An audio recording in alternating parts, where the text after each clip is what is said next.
Hello everything! Welcome to my mini vlog! For today's video ay magre-ribbon po tayo ng buhok nitong asawa ko. Ayan, tingnan niyo po yung before niya, 'di ba? Gaano po kakulot. At dahil ayaw niya magpagupit, so ire-ribbon na lang natin. O 'di ba, gaano ako ka-supportive. So, alibadbaran po kasi ako sa buhok niya kasi para siyang bruha. So, ayan po yung before niya. And then, ito na po yung process paano ko siya ginawa. And then, ito lang po yung gamit ko, yung Verdon na rebanding. May 1 and 2 na po siya. So, unahin po natin yung 1. So, dahil mahal ang magpareban, so kaya naman natin ng sarili. So, bumili lang ako ng gamot. Nasa 200 plus lang po siya, o diba, ang sulit. So, ganyan, kumuha lang po ako ng Tupperware na hindi na magagamit. So, nilayer ko lang ng onti-onti yung buhok niya at nilagyan ko po. So, nilagyan ko po ng gamot at yung number 1. Yan, lagay lang po ako ng gloves para mano yung sa kamay. Pero hindi naman po yan makate. Naglagay lang po talaga ako ng gloves para wala lang.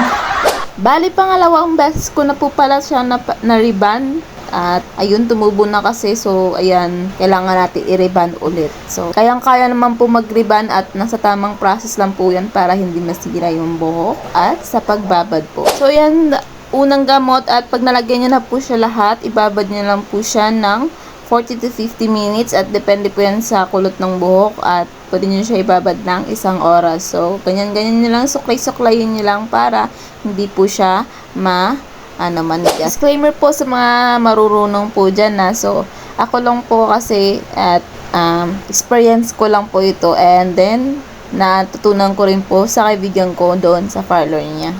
So, yun na nga, nabanlawan na ng asawa ko. So, pinapatuyo lang sa electric pan at blower. Kung may blower din kayo, pwede rin sa blower. So, dyan po ay dalawa yung inano ko, electric fan tsaka blower para hindi masyadong ma-damage yung ating mga buhok. Sa part po na yan at nagpa-plancha na po ako, naglalas po yung rebanding natin at depende po talaga sa pagpa-plancha natin. So, kailangan din po natin na i-layer by layer yung pagpa-plancha at kailangan pulido po yung plancha niya. At hindi ko na po mapapakita lahat ng pagplancha ko po dyan dahil full storage po tayo at ang importante po ay mapapakita ko sa inyo paano po yung step by step. So, pagkatapos nyo pong planchahin lahat, ayan po yung number 2, ibabad nyo rin po siya, layer by layer din po. At babanlawan and 40 to 50 minutes din po yung babad. So, pagkatapos dun, papatuloy na sa blower and then, planchahin nyo rin po siya tulad na pagplansya nyo nung una pero